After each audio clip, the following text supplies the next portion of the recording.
en, una vez más en la transmisión de este día, segunda clase que tenemos,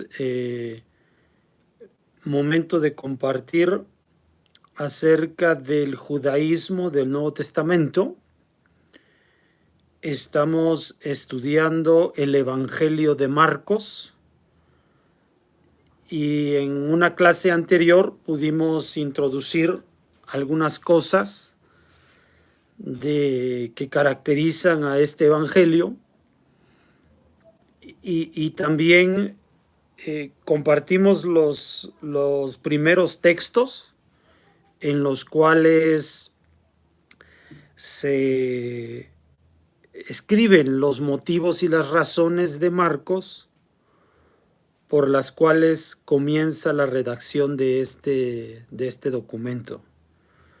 Ahora vamos a continuar dentro del mismo capítulo 1, vamos a ver si tenemos la oportunidad de terminarlo, de concluirlo, el capítulo 1 me refiero, y bueno, aprovechando de algún modo el tiempo que tenemos ahora, se había pospuesto, se ha pospuesto el ayuno de el 3 de Tishrei, que es el Tzom Gedalia, y hoy se está guardando este momento, así que espero que tengan todavía ánimo, a pesar del tiempo de ayuno, el poder atender a esta sección.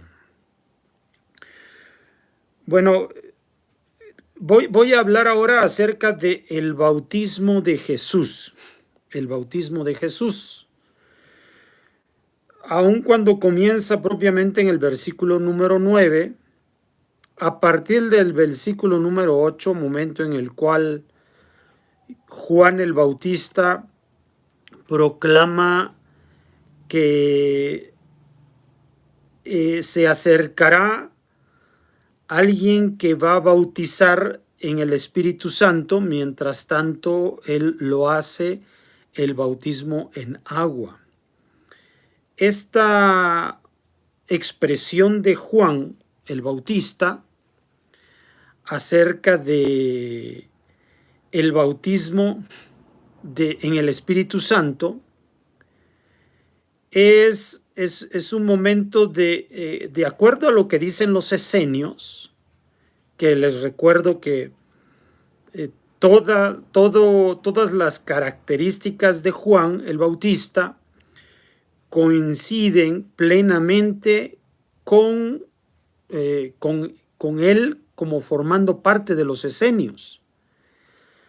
Y dentro de los esenios, que también era un grupo, o sea, no era una sola forma de pensamiento de los esenios, aun cuando los más conocidos son los del Qumran, había diversidad también de esenios. Había esenios en el desierto viviendo apartados, pero también había esenios que vivían dentro de la ciudad, dentro de Jerusalén. O sea, la mayoría de los esenios se apartaban y vivían en el desierto porque de este modo ellos consideraban que vivían de acuerdo a los conceptos de la Torá. Pero había quienes estaban más no tan recluidos en las cuevas, sino que también participaban de la sociedad de la ciudad en Jerusalén y en otras muchas ciudades. Entonces había diversidad de esenios. Sin embargo, obviamente los que estaban mayormente apartados estaban muy concentrados en el estudio de la Torá, y ellos procuraban que volviera la vida a como se daba a conocer en los días de Moshe y en los días de Joshua y en los inicios de el surgimiento de nuestra nación, de nuestro pueblo. Entonces, estos esenios profundizaban mucho en entender, en la comprensión del mensaje de la Torá y de los conceptos espirituales. Ellos enfatizaban mucho en los libros proféticos. O sea, dentro de los rollos del Qumran que se han encontrado, hay muchos documentos de las profecías.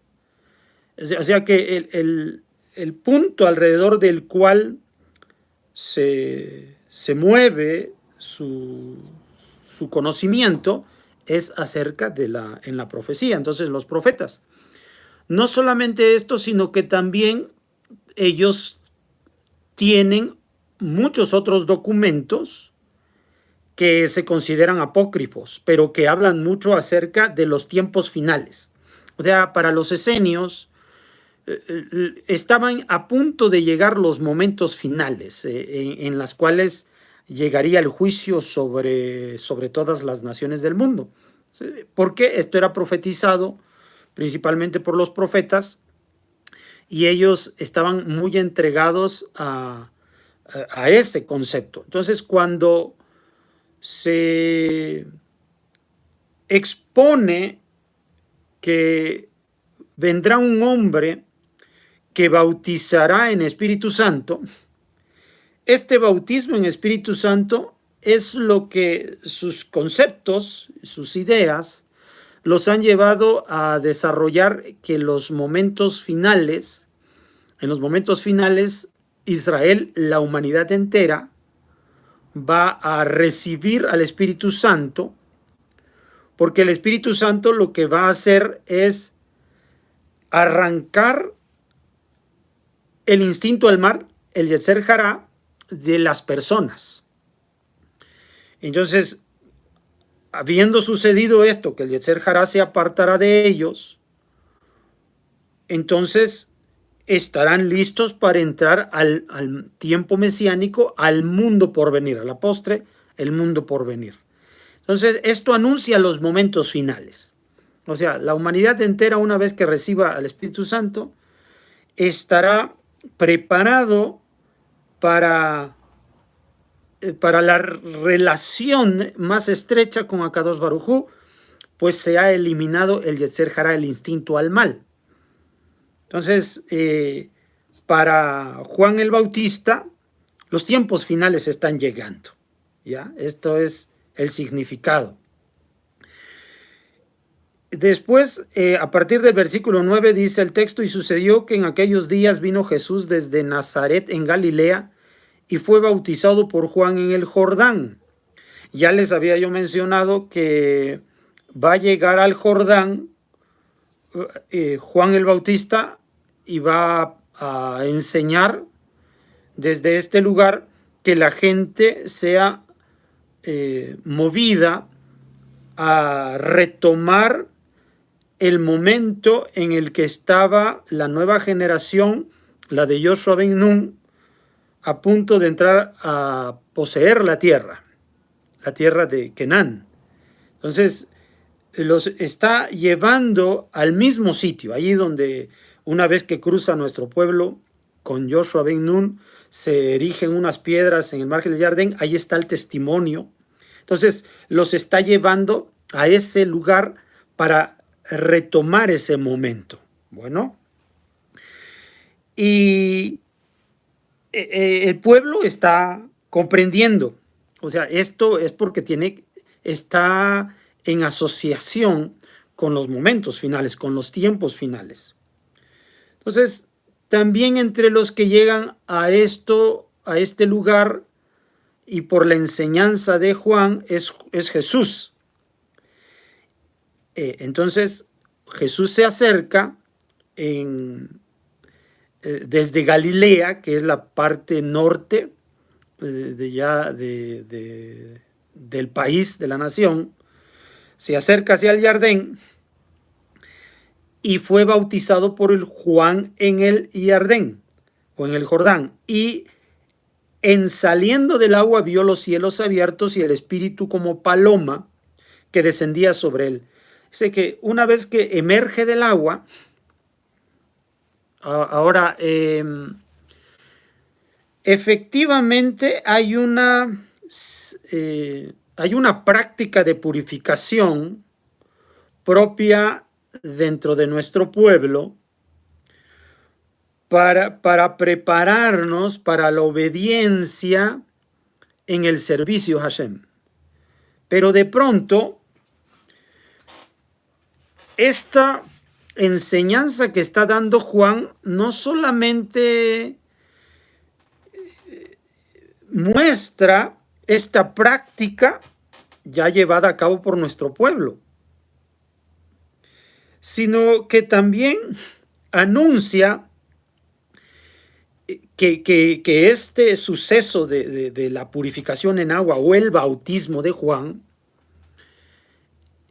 es porque ya es inminente la manifestación del reino de los cielos, lo que les decía, que los tiempos últimos están llegando y que nos estamos preparando para la manifestación del reino de los cielos, para que nosotros podamos relacionarnos con Hashem, para que Hashem nos favorezca completamente, sea la redención final. Entonces es una purificación que advierte que el tiempo final se acerca, que ya se va a acabar la historia de que Hashem está oculto del pueblo y que se va a manifestar la presencia de Hashem definitiva y absolutamente sobre el pueblo. Entonces, esa es la razón de por qué dice bautizará con el Espíritu Santo, les recuerdo. Luego, y en saliendo del agua vio los cielos abiertos, esta es la expresión. Los cielos abiertos significa que Hashem irrumpirá en la historia, en este momento, en ese momento.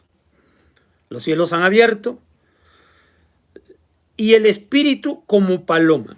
El Espíritu, también ya les he mencionado que el Espíritu es el resultado, o sea, nosotros nombramos al Espíritu como el resultado de aceptar el mensaje divino, la revelación divina en nuestras vidas y que nosotros la llevemos a ejecución, que podamos guardar el mandamiento divino. A eso nosotros le llamamos el Espíritu. Entonces, y el Espíritu viene como paloma. Ahora, hay un momento que se desencadena esta revelación a la que le llamamos el Espíritu en nuestra mente. Hay un momento en el que sucede.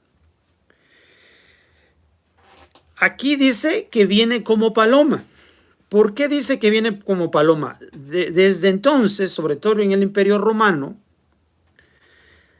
el uso de las palomas mensajeras, o sea, de ahí viene el mensaje. O sea, las palomas mensajeras vuelan de un lugar a otro en donde ellas ya hacen su nidada, donde alguien les ha preparado un nido, donde les ha enseñado que ese es su nido.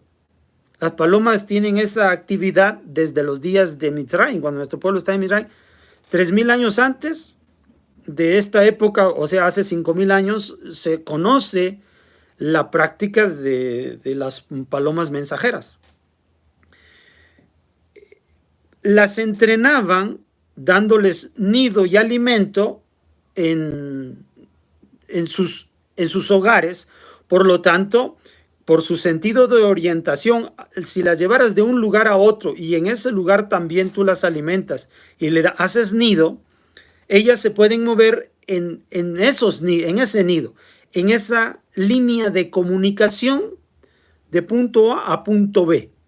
Entonces, esta es la forma en la que las palomas llevan un mensaje de punto A a B y de B a A. Ahora, siempre y cuando haya un nido. O sea, si no hay un nido, o sea, el lugar que la acoge, la recibe, no sabrá identificar hacia dónde se dirige. Si la envían de un lugar a otro, si las expulsan de un lugar a otro, sabe que hay un lugar a donde debe de llegar. Bueno, entonces, así el Espíritu llega sobre Jesús. Jesús, entonces, significaría como el nido de ese Espíritu.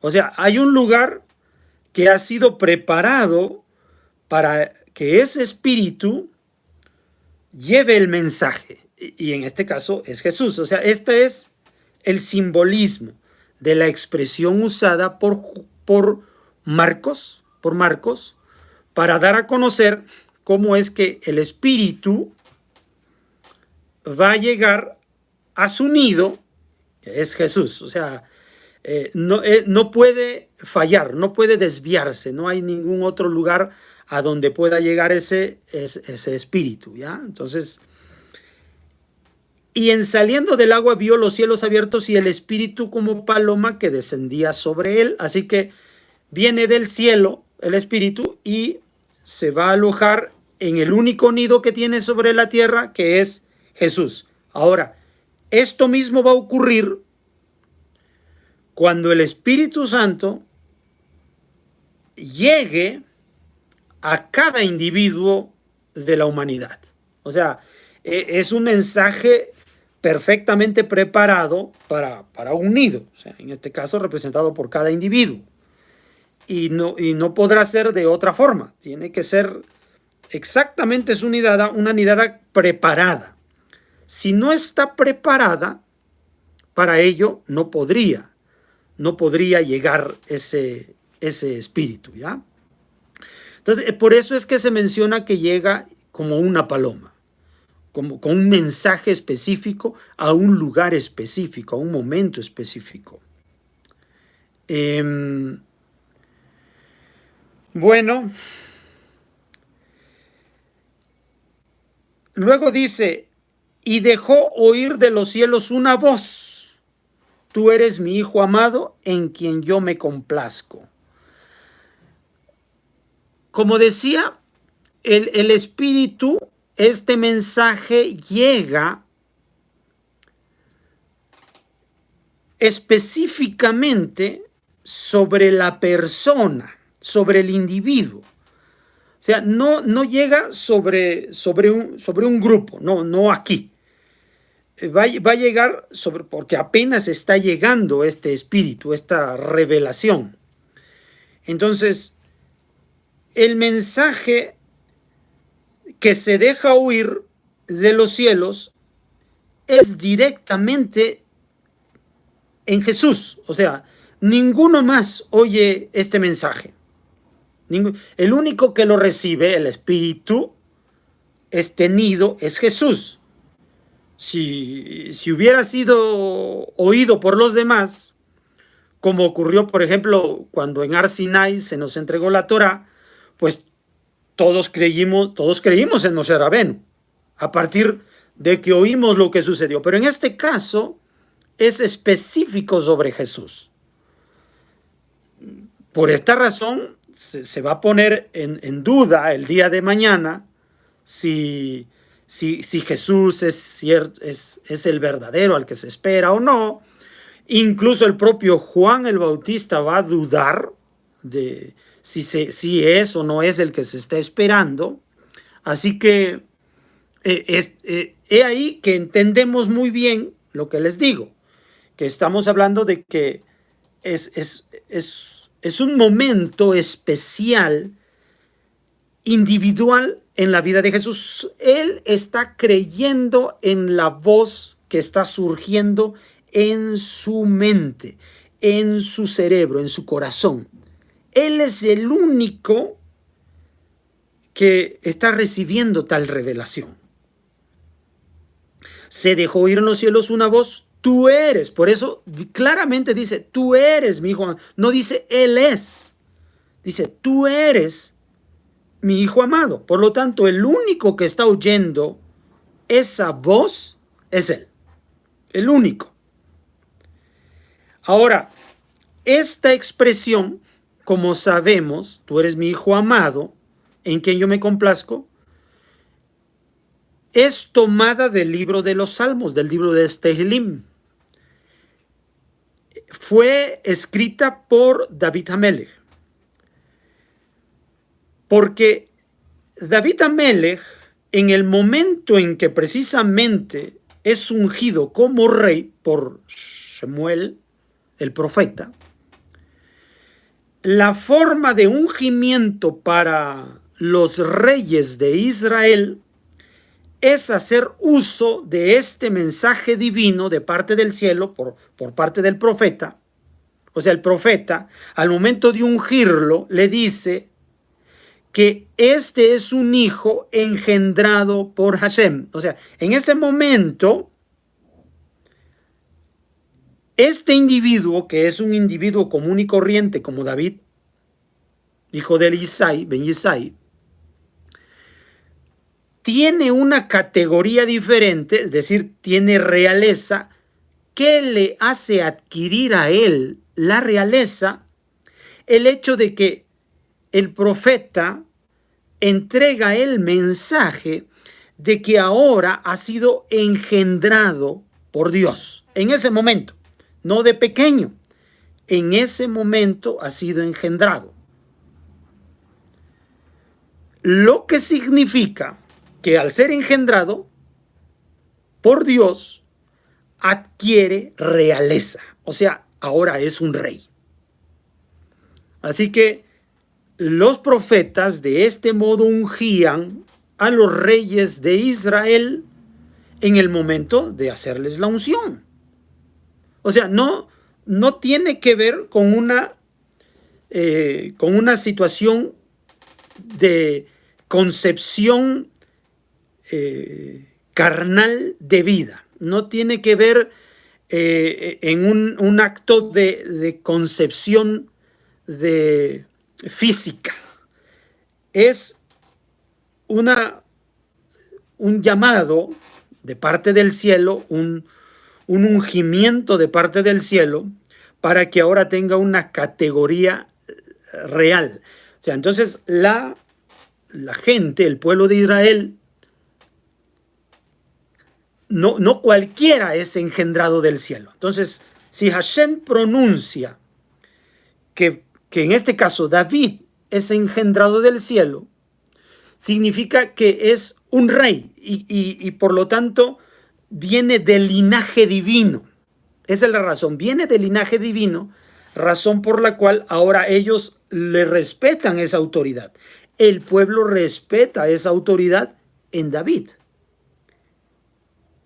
Así que lo que Marcos está diciendo aquí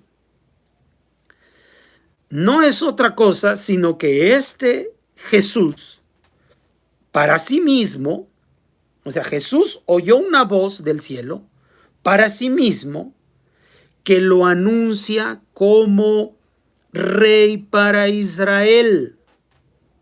En el momento en que se dice, tú eres mi hijo amado, en quien yo me complazco, significa que él está preparado para ser rey, pero el evento, el protocolo, el rito para ungir a alguien como rey, pues era delante de ciertos testigos. En este caso no hay, todo ocurre en la mente de Jesús. Cuando hay testigos, inmediatamente se publica y ya está. Como ocurrió con David, estaban al lado sus hermanos, como ocurrió con Saúl un tiempo antes, y estaban otros allí, y por lo tanto se secundó el ungimiento, inmediatamente se le dio validez y respeto. Pero en el caso de Jesús no es así. O sea, no ocurre, no hay testigos. Por lo tanto, digámoslo así, es de dudosa procedencia para el resto, no para él. Él está entendido. él está entendido de que de la posición que ahora juega. Enseguida, continúa el texto, versículo 12, y enseguida el Espíritu le empujó hacia el desierto. Es decir, desde dentro de sí mismo, él empezó a vivir una vida en obediencia. Otra vez, cuando decimos en el judaísmo que estamos viviendo en obediencia a Hashem, decimos el Espíritu. O sea, que yo fui movido con mi voluntad a obedecer la palabra de Hashem, el plan divino. El Espíritu le empujó, o sea, él estaba ya viviendo una vida en guianza del Espíritu. Pero recuerde que el Espíritu es la revelación, el conocimiento pleno en su mente de lo que tiene que hacer, porque es lo que Hashem ordena. Ese es el Espíritu. Entonces él va al desierto, permaneció en él 40 días tentado por Satanás. ¿Por qué él es empujado al desierto? Si ya de por sí estaban en el desierto, son llamados a estar en el desierto, ahí Juan el Bautista los llama en el desierto, van y bajan a las aguas, mas él, una vez que es bautizado, va al desierto.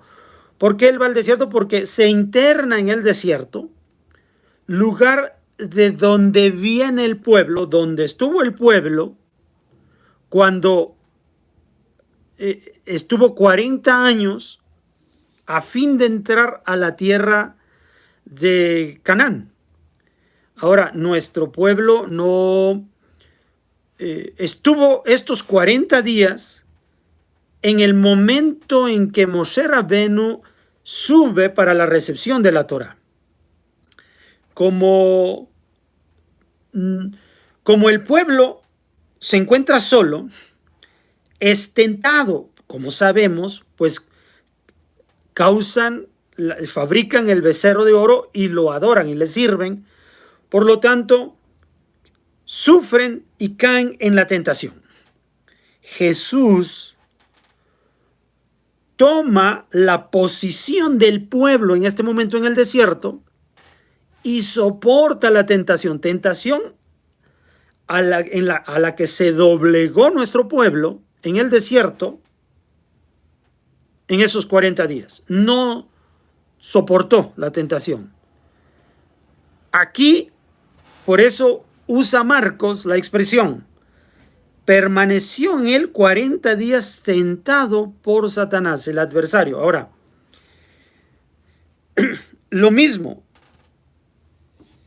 el Espíritu significa el flujo de la voluntad divina en mi voluntad, a través del conocimiento, a través de la meditación. Satanás significa ese flujo que lleva a la desobediencia de Hashem, que fue lo que le ocurrió a nuestro pueblo en el desierto cuando funden y hacen el becerro de oro y pecan a través de él. Luego entonces debe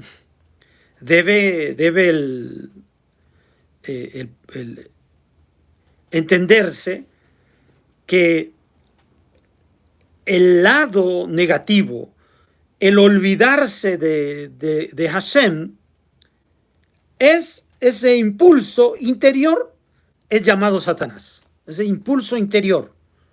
O sea, el impulso que nos lleva, la meditación que nos lleva a desobedecer a Hashem, es lo que es llamada a Satán, el adversario, el diablo, Satanás. O sea, pero ambas cosas ocurren en nuestra mente, tanto lo del espíritu como Satanás. O sea, no es una guerra externa, es una guerra interna, que obviamente se va a materializar ¿cómo? En el espíritu, hablando de la obediencia a Hashem, de seguir a Hashem, y Satanás significa de desobedecer a Hashem, de alejarse y de apartarse de él. Entonces dice, tentado por Satanás y moraba entre las fieras, pero los ángeles le servían. Y esto nos hace recordar precisamente cómo Hashem lo favorece. Ya vimos como ángeles en el caso de Abraham, como ángeles en el caso de Daniel en el foso de los leones, como ángeles protegen al enviado de Hashem. Entonces, esta expresión demuestra para Marcos, o debe demostrar para los lectores, que Jesús es alguien importante dentro del pueblo. Este es el mensaje que se está dando a conocer a los lectores. Recuerden que Marcos escribe sin... porque ya no se conoce la vida de Jesús como fue, como ocurrió. Marcos escribe tal vez 15 años más tarde del fallecimiento de Jesús. Más o menos, hay quien dice 10 años más tarde, hay quien dice 15, hay quien dice 20 años más tarde a la muerte de Jesús.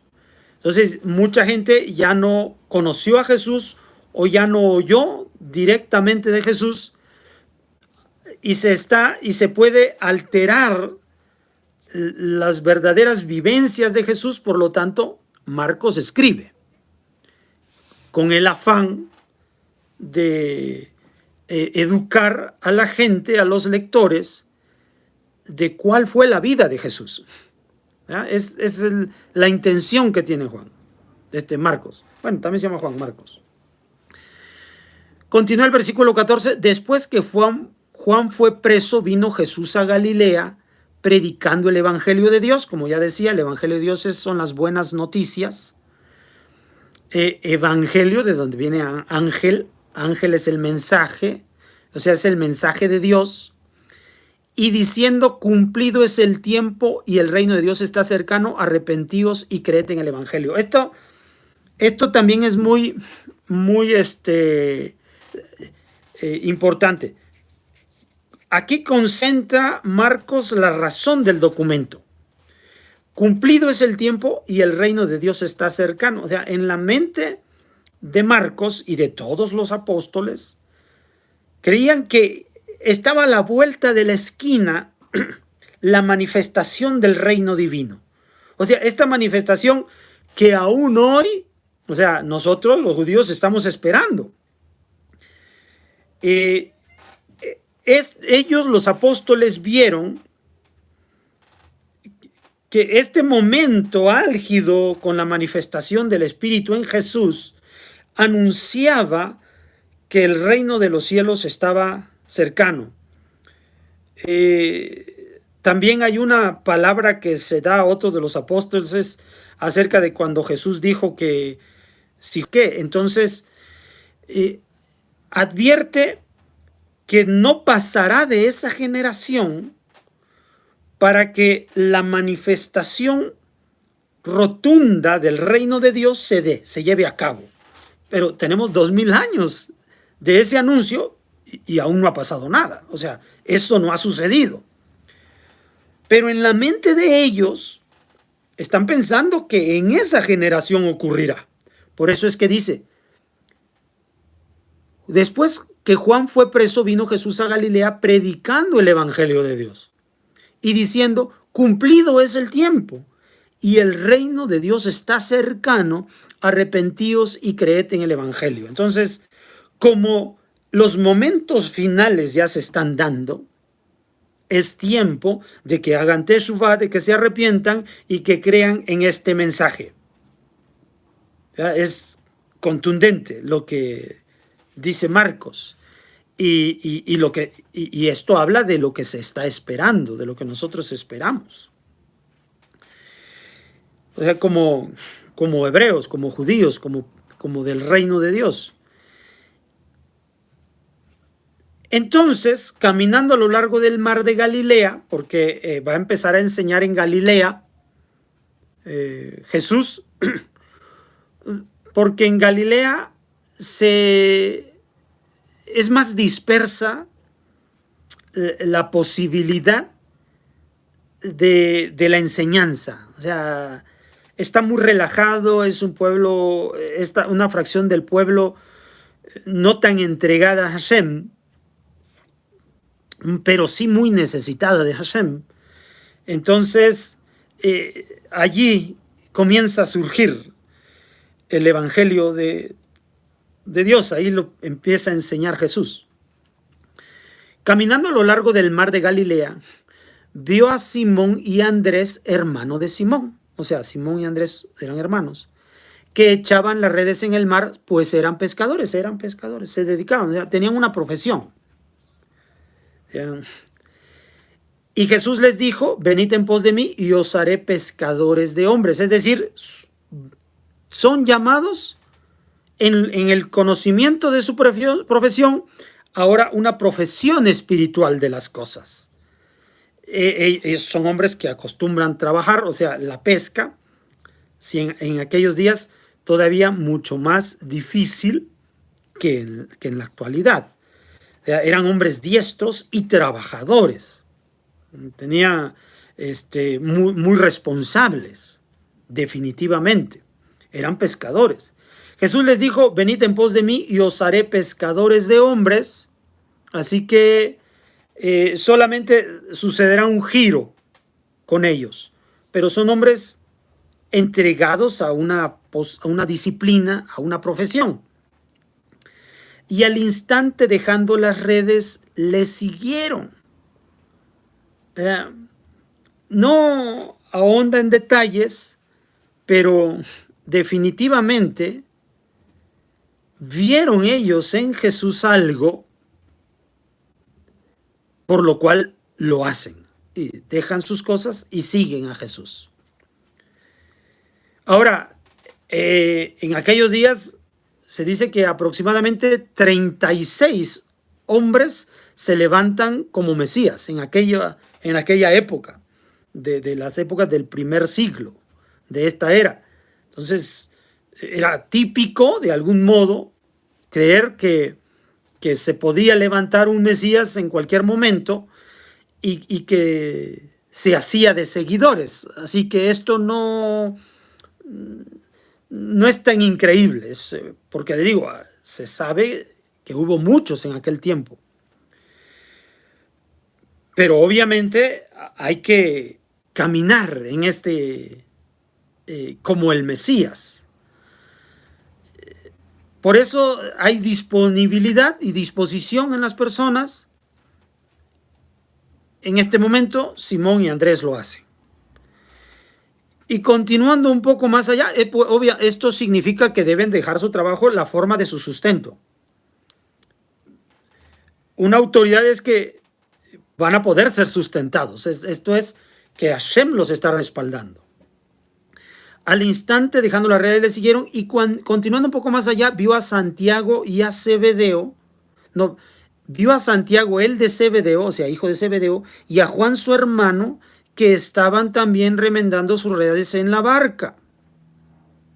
Y los llamó, y luego ellos, dejando a su padre Zebedeo en la barca con los jornaleros, se fueron en pos de él. Otra vez, aquí ya son 4 las personas que al llamado de Jesús, que por cierto las llama por nombre, esto es muy importante, dejan sus trabajos, sus obligaciones para seguirlo. O sea, reconocen autoridad en Jesús. Eso es de inmediato. Ahora, profesionales en el trabajo, al menos estos dos últimos, Santiago y Juan, pues parecen de una posición económica más alta que los anteriores, Simón y Andrés, porque estos tenían jornaleros, o sea, tenían servidumbre, sirvientes, tenían trabajadores. Así que no estamos hablando de personas que no tienen una actividad o profesión, todo lo contrario, tienen una profesión, tienen una buena posición económica, 2 de ellos. Por lo tanto, estamos hablando de gente de respeto en aquel lugar. No, no son cualquier persona. Son personas que en medio de sus obligaciones que tienen como persona, oyen el llamado, escuchan a Jesús y lo siguen.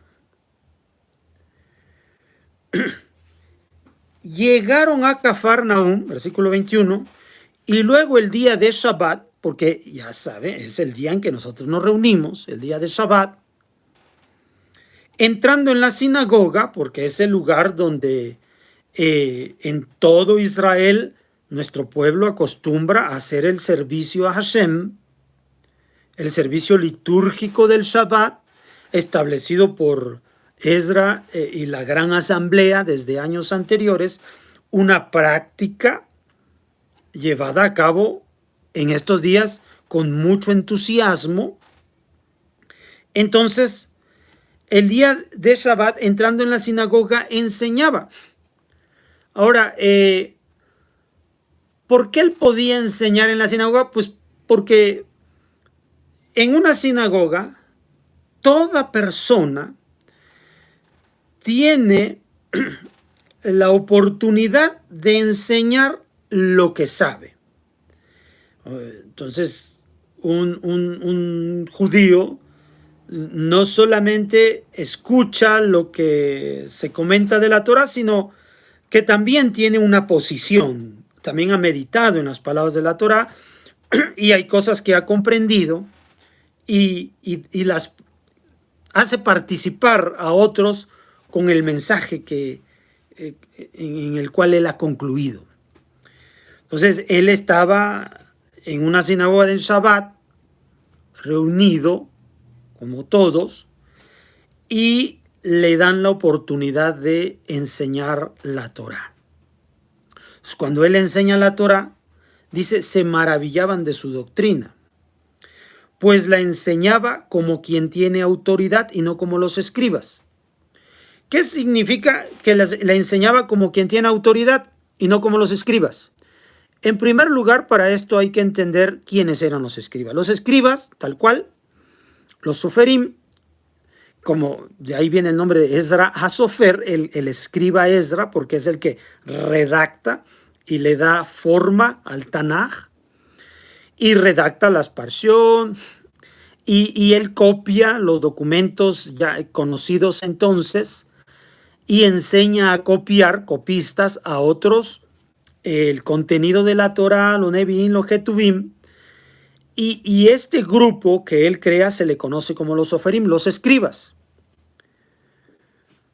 Cuando nuestro pueblo, para este entonces está uno volviendo de Babilonia, está nuestro pueblo volviendo de Babilonia, llega a repoblar toda la nación de Israel, tanto en el norte como en el sur. Entonces, las personas que ahora tienen la oportunidad de compartir el mensaje de la Torah y del Tanaj, de los profetas, son los escribas. Antiguamente lo hacían los levitas, pero cuando ocurrió la situación de Babilonia, muchos levitas abandonaron esa profesión y quienes la retoman al regreso de Babilonia son los escribas. ¿Por qué los escribas? Porque ellos conocen de memoria lo que escribieron y por qué lo escribieron. O sea, no solamente tienen la facultad de copiar letra por letra, palabra por palabra, del documento existente a uno nuevo que están ellos haciendo, escribiendo el mismo mensaje, copiando como tal. Entonces, también se les hace saber por qué razón está escrito de ese modo. Así que ellos perfectamente pueden repetir el significado de lo que ellos están escribiendo. Así que ellos ahora son los intérpretes y los maestros de la Torá en toda la nación, los escribas. Ahora, pero los escribas siempre y solo repetían lo que sus maestros les habían enseñado. Es decir, eran repetidores. No tenían una conclusión personalizada. Carecía de esa autoridad. Jesús dice, no hace así, sino que él tiene una propia interpretación. Y al tener una propia interpretación y captar el significado de las cosas que él está diciendo y verle sentido, la gente dice, él tiene autoridad, no como los escribas. ¿Ya? O sea, que él tiene un pensamiento que sale de lo que hasta entonces se está dando a conocer dentro del pueblo por los escribas. Es diferente. Que también esto ocurría dentro del grupo fariseo. O sea, el grupo fariseo tenía esto de la novedad en su predicación, en su enseñanza.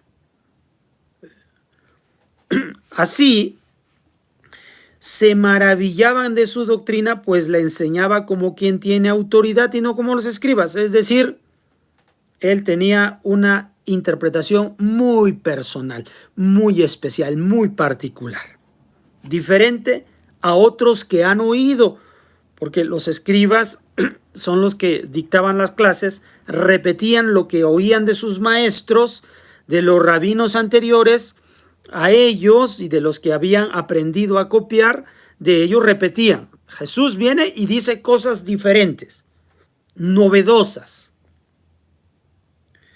Hallábase en la sinagoga un hombre poseído de un espíritu impuro. Entonces, esta autoridad, esta novedad, esta forma particular de ver las cosas en Jesús, hallábase en la sinagoga un hombre poseído de un espíritu impuro, que comenzó a gritar diciendo, ¿qué hay entre ti y nosotros, Jesús Nazareno? ¿Has venido a perdernos? Te conozco, tú eres el Santo de Dios. Entonces, ahora, los espíritus inmundos o los demonios, los tedim, los masikim, son una doctrina que ahora se ha anclado dentro de nuestro pueblo. Se ha anclado dentro del pueblo de Israel a raíz de nuestras vivencias en Babilonia. O sea, de Babilonia aprendimos cosas buenas y cosas malas. Dentro de las cosas malas se recogió esta creencia de los demonios y de la necesidad, por lo tanto, de liberar a los endemoniados, o sea, del exorcismo. Pero, de acuerdo a... Sí, obviamente esto surge en Persia, al modo en que se está presentando aquí, entonces también se siguen los métodos de los persas para sanar a una persona en esta situación. Pero en el caso de Jesús, a causa de su autoridad, por esta iluminación espontánea en él, novedosa en él, tiene claro cómo funciona el escenario espiritual. Ahora, Marcos menciona que la autoridad de Jesús está en esa enseñanza especial, diferente. Por lo tanto, habrá que demostrar que hay diferencia en él con respecto de los escribas.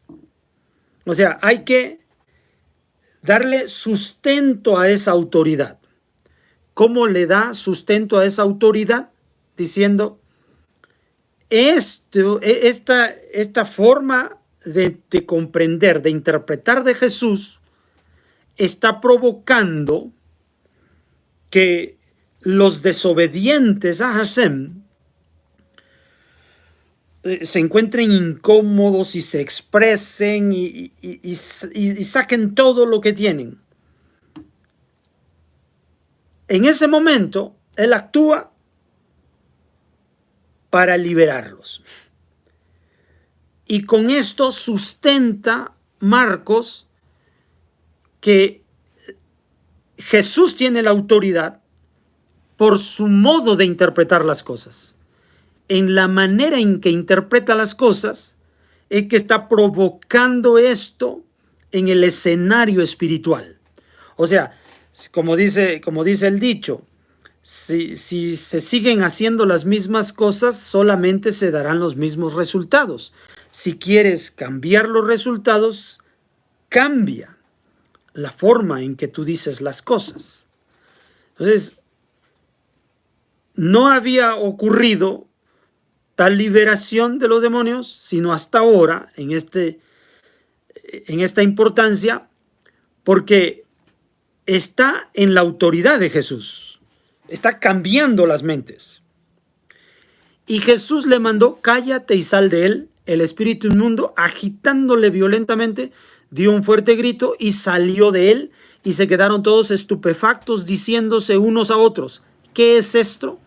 Una doctrina nueva y revestida de autoridad. Oye, fíjese, aquí el énfasis está en la doctrina, en lo que está diciendo Jesús. Se quedaron estupefactos, diciéndose unos a otros: ¿qué es esto?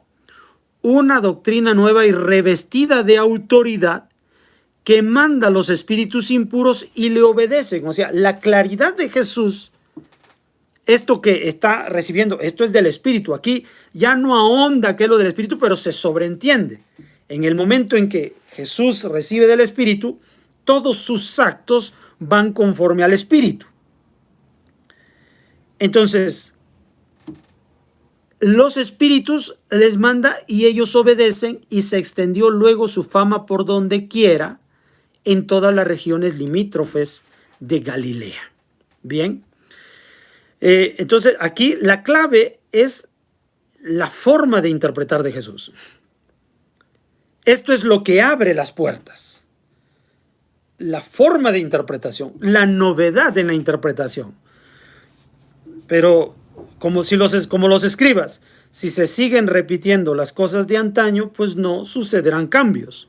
Pero si empezamos a enseñar, o se empieza a enseñar bajo un criterio nuevo de interpretación, cosas distintas vamos a ver, vamos a observar.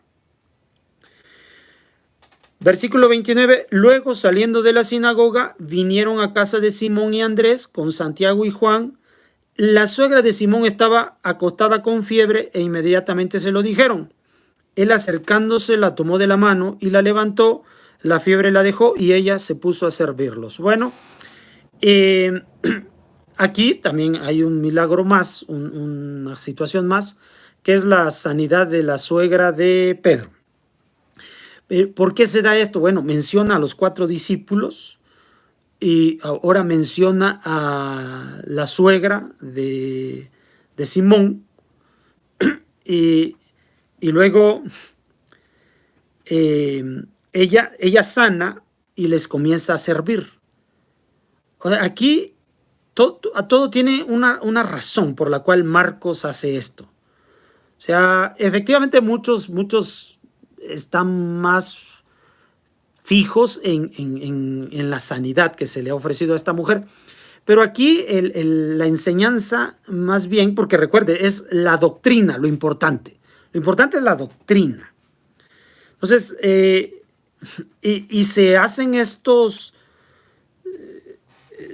estas maravillas para consolidar y confirmar la doctrina. Pero lo importante es la doctrina, el modo de pensar y de interpretar de Jesús. Entonces, aquí la suegra enferma y le servía, pero se menciona el nombre de los 4 hasta ahora recogidos como discípulos. Ellos están sanos, ellos están enteros. Entonces, aquí la idea es que el servicio al que ellos son llamados, mucho más grande, porque siendo llamados como sanos, como ocupados, como de trabajo. O sea, el trabajo y el servicio al que están siendo llamados estos cuatro, pues va a ser comparado con lo que le sucede a la suegra de Simón. Versículo 32, obviamente todo este escenario en el cual la nueva interpretación que trae Jesús y la forma de comprobación que se está dando por esta enseñanza. Llegando al atardecer, puesto ya el sol, le llevaron todos los enfermos y endemoniados, y toda la ciudad se reunió a la puerta, y curó a muchos pacientes de diversas enfermedades, y echó muchos demonios, y a estos no les permitía hablar porque le conocían. O sea, esta forma de enseñar, que les digo que revela autoridad en Jesús, es de conocimiento de estos que están desviados por la influencia de los demonios. Entonces dice, no les permitía hablar porque de inmediato se pondría en contraparte, se sopesaría que hay una autoridad procedente del cielo en Jesús, pero no debe llegar esta convicción a las personas por terceros, por ajenos, por medios ajenos, sino por voluntad propia. Así como le ocurre a Simón, Andrés, y a Santiago y a Juan, y a la suegra de Simón, de Pedro. O sea, es algo que debe ocurrir y debe surgir de ellos mismos. Por lo tanto, ahí es donde les detiene, no deben decir nada. En eso hay humildad, en eso hay autoridad. A la mañana, mucho antes de amanecer, se levantó, salió y se fue a un lugar desierto, y allí oraba, donde no había nadie, y allí oraba, como la práctica que nosotros hacemos a diario, de levantarnos muy temprano en la mañana, y en privado nosotros debemos rezar. Y fue después Simón. Ahora, bueno, aquí todavía no existe la liturgia como hoy conocemos el Sidur, todo es más espontáneo en aquel tiempo, ¿ya? En la época de finales del Segundo Templo, no había una liturgia como hoy la realizamos, como hoy la llevamos a cabo. En la sinagoga había esbozos de ella, no estaban escritos obviamente, eran más bien memorizadas las cosas, pero era pequeño, era un momento pequeño, no como ahora que es un poco extenso, un tanto extenso. Ahí oraba, y fue después Simón y los que con él estaban, y hallado le dijeron, todos andan en busca de ti. Él les contestó, vamos a otra parte, a las aldeas próximas, para predicar allí, pues para esto he salido. Entonces, una vez que en una ciudad ya se ha logrado su cometido, se mueve ahora a otra ciudad como un maestro itinerante, un maestro que va cubriendo de ciudad en ciudad, y así se va moviendo. Ahora, esto también es una práctica propia de los fariseos, de aquella época. Entonces a ellos se le llamaba fariseos itinerantes. Los que se estacionaban más eran los escribas, los sefarim.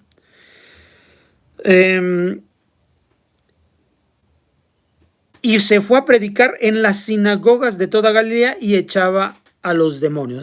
Esta es la autoridad. El liberar a los endemoniados es el resultado de la autoridad que tiene.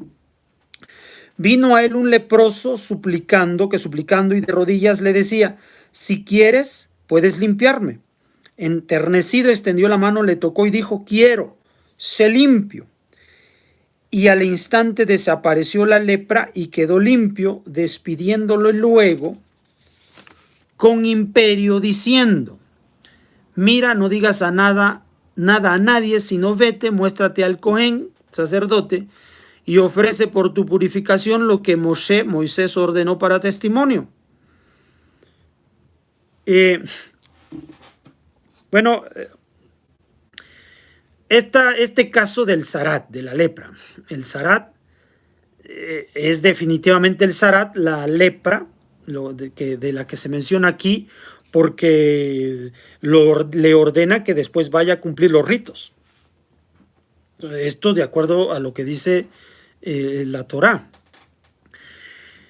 ¿Se acuerdan que el proceso de limpieza va de periodos de 7 en 7 días? O sea, cada 7 días se hace la supervisión y cada 7 días se determina si limpio o no limpio.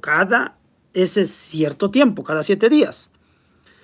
Primera supervisión se recluye 7 días, se vuelve a supervisar, si continúa se le declara impuro o al contrario, se le declara ya limpio. Pero es cada 7 días. De pronto aquí ocurre esto en un momento indistinto, no en los 7 días. Y sana, para testimonio. Aquí vemos que los alcances de la keuná del sacerdocio es seguir el método, seguir la estrategia, el plan que ya ha sido expresado por la Torá.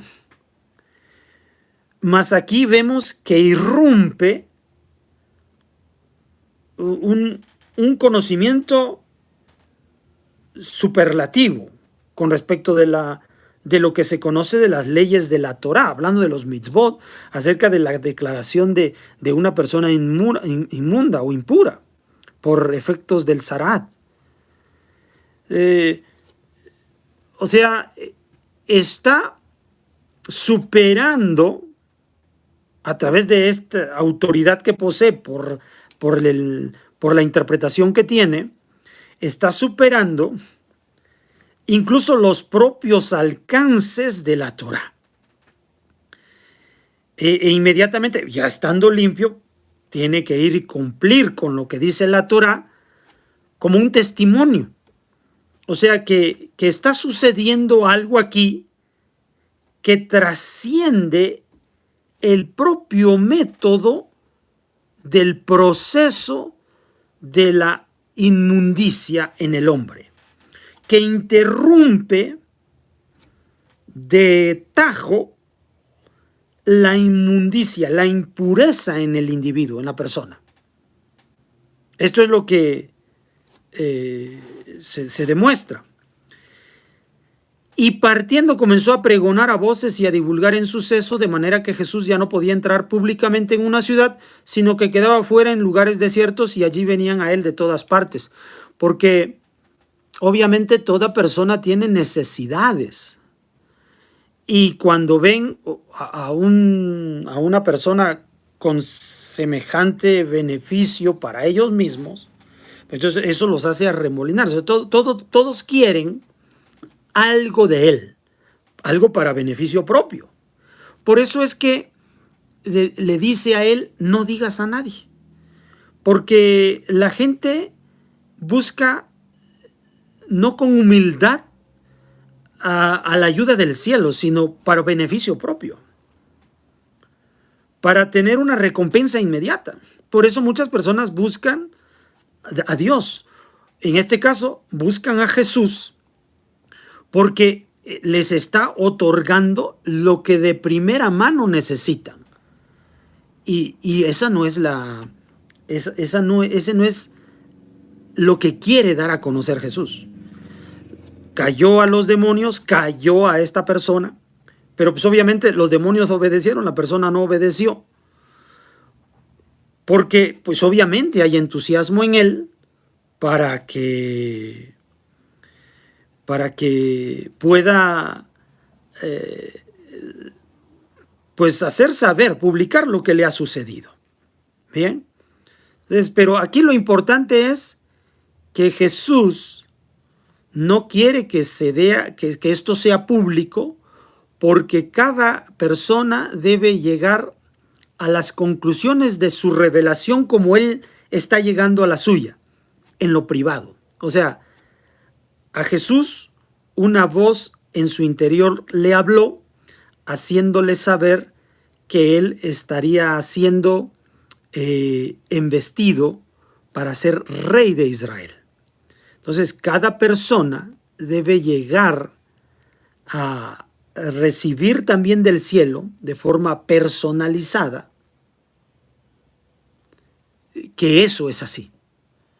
O sea, aquí tiene que ver con un vínculo interno, interior. Esto es lo que se busca, porque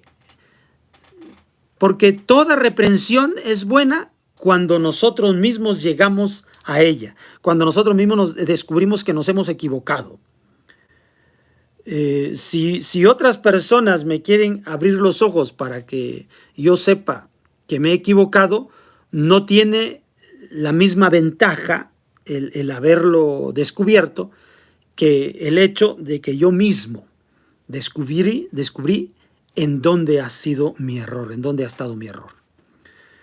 Bueno, aquí concluye el capítulo número 1 del Evangelio de Marcos, que escribe Marcos. Espero que sea oportuno para que tengan